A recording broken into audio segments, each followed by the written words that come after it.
Welcome back. I'm James Wolverton. I'm your gin guy. We're going to try an interesting new series. Hope you enjoy it. We are going to try my favorite cocktail to get when I'm out, a Negroni. And we're going to try different styles of gin, or different brands of gin. Some will be styles that typically you will find out and see if it's going to make the right Negroni when you're out and about at bars. Rules will be simple. We're going to do national brands or international brands, big brands. We will not do small or regional. So the one I make, not national yet, one day will be, but isn't available everywhere. These kind of the idea is if you go to a bar, see it on a menu, and you order it, which gin's going to be best in that cocktail. What am I looking for in qualifications? It's got to be balanced. So a Negroni is a very simple but wonderful cocktail. It is 1 ounce gin, 1 ounce Campari, and 1 ounce sweet vermouth. So they all got to play well together. Then I'm going to look what's out of balance. And typically it's going to be the gin because the other two are always going to be relatively the same. They could substitute different types of vermouth. We can get into that later, but right now we're just using a standard vermouth. But most of the time it's going to be the gin. What in the gin is not playing well with the other flavors? And then finally, would I recommend it? Is it too far out of balance that I wouldn't even recommend? Or is it, yeah, it's close enough that if you see it on the menu and it's their special or something, you should go with it, go with it.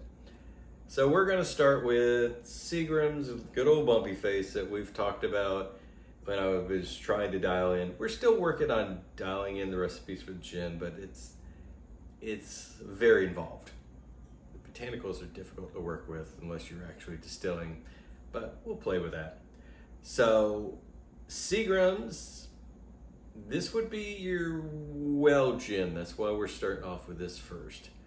So when you hear a well spirit, when you're at a bar, something that looks like this, when bars have their most used spirits, they put it down in this area where I'm pointing underneath, which is called the well, which are usually well spirits. This is the ones they use the most of, just to throw a cocktail together, or mixed drink.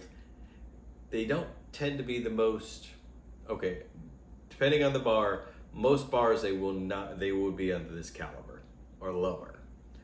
If you go to these finer establishments, you go to some mixologists, some cocktail places that specialize in cocktails, you'll start seeing your more brand names. But typically, if you're out and about, if you order a Negroni and don't specify, it will be a well spirit, which would be Seagram's level or below. So will Seagram's stand up to 1 ounce of Campari and 1 ounce of vermouth, or will it disappear? And how will it disappear? So on ice, there is a dehydrated orange wheel down the bottom. They either do that or use a slice of orange peel, wrap it around, spread it, get nice orange oils and flavor. Stirred, not stirred because it's a cocktail, all cocktail. Ooh. And I haven't even had any of these to drink. Stirred because it's all alcohol. If you have something besides an alcohol, as we've discussed in other episodes, you shake. I need to go ahead and sip this. Let me start because I'm tripping over words that aren't even there yet, and I don't even have alcohol in me yet. So.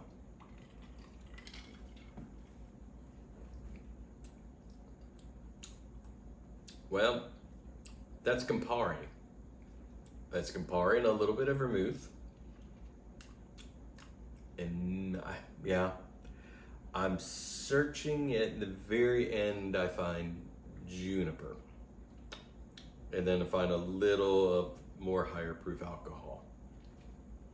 So on first sip, it's certainly not balanced. It tastes like a sweetened Campari, which would be an Americano, which is a different drink, which is a really nice drink, but I want gin.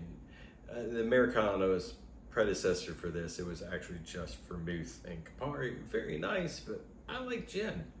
I make it for a living. So let's give a second sip, go back in, see if that's still, and what's not there.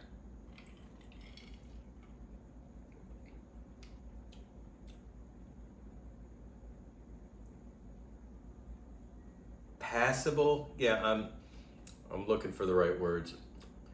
I'm getting a little more gin flavor as it's opening up. I would certainly not call this something that works in balance where all flavors work together in harmony. This is Campari's taking the lead, which it can. It's a bitter orange liqueur.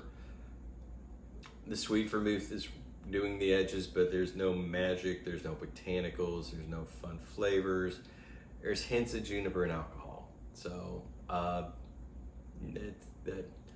if I had to rate it on 1 to 5, 5 being the perfect, which no one gets, so I don't know why I have 5, but 1 to 5, and 1 being garbage, 2.5. I mean, it's drinkable.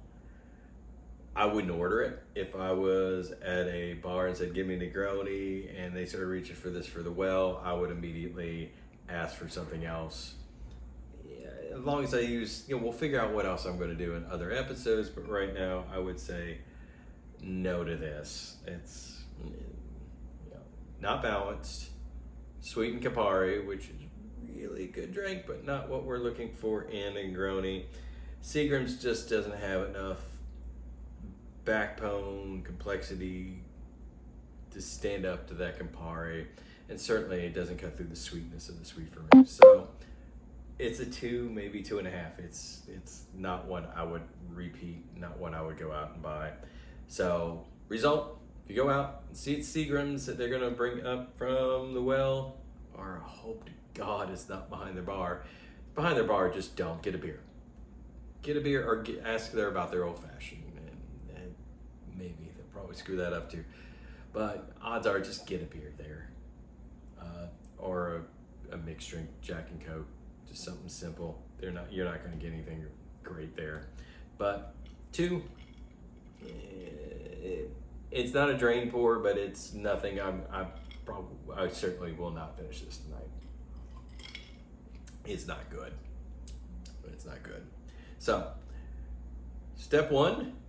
We'll figure out, we will work up from here. This is a good base. This is a good well without being going way too cheap. This is as cheap as I would go. I don't know, maybe if you're a wedding and they were serving that, I still would just go ahead and order a beer. It's not a good cocktail. It's not a good Negroni. It's got to be at least 3 or higher, and a 2 just is not worth it. It's not a 1 where it's disgusting. It's just...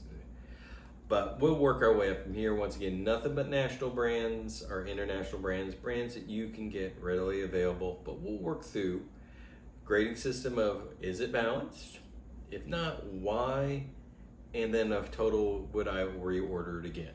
So, no, but didn't think it would be. Just not complex enough gin. 2 overall. And no, I just would... If I saw this was how they were going to make a Negroni with no other options, I'd have a beer. I'm James Wolverton, your gin guy. If you want to learn more about my journey on figuring out which gin brands I think will make the best Negroni, which is probably one of the most, other than a martini, one of the more ordered gin cocktails, follow me and hit the subscribe. Follow me, we'll figure it out on the journey. Comment and give me some suggestions. Once again, your favorite national brand. If we get further along, I might start dipping into regionals. Eventually, I will have to review mine. We might actually get to a 4 or 5, but once again, I'll get everybody else out of the way first, and then I'll let my prejudices show. I will see you guys in a few weeks. Take care. Enjoy your cocktails responsibly. I'm your gin guy. Have a good one.